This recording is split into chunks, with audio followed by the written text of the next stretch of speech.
бай болу үшін, қалтаңыздан ақша үзілмеу үшін, ақшалай қиындық көрмеу үшін осы 2-ақ қадамды, қарапайым 2-ақ қадамды жасау керек. 21 күн бойы үзбей жасасаңыз, нәтижесін 100/100 көретін боласыз.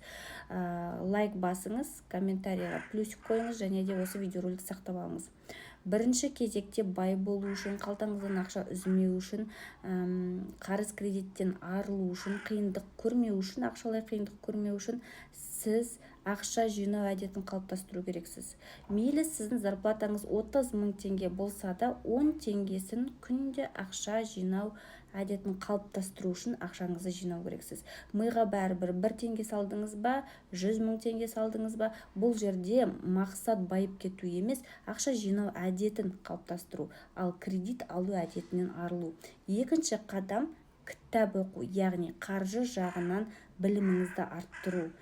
Біздің өміріміз осы қаржымен қатты байланысты болуына байланысты, қаржыға, ақшаға көп мәселе кеп тірелуіне байланысты осы жақтан көп білім шыңдау керекпіз.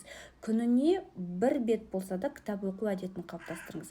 Және де тағы да бір әдетті қосып кетейін, таңертең ерте тұру, өйткені ризық ерте таңертең таратылады. Сол себепті ерте тұрсаңыз, үлкен-үлкен жетістіктерге жетесіз. Осы 3 нәрсені жасау арқылы сіздердің өміріңіз 21 күнде күрт өзгеретін болады.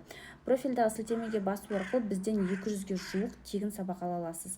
Немесе комментарийға плюсик қойыңыз. Бізбен бірге өміріңізді өзгертіңіз.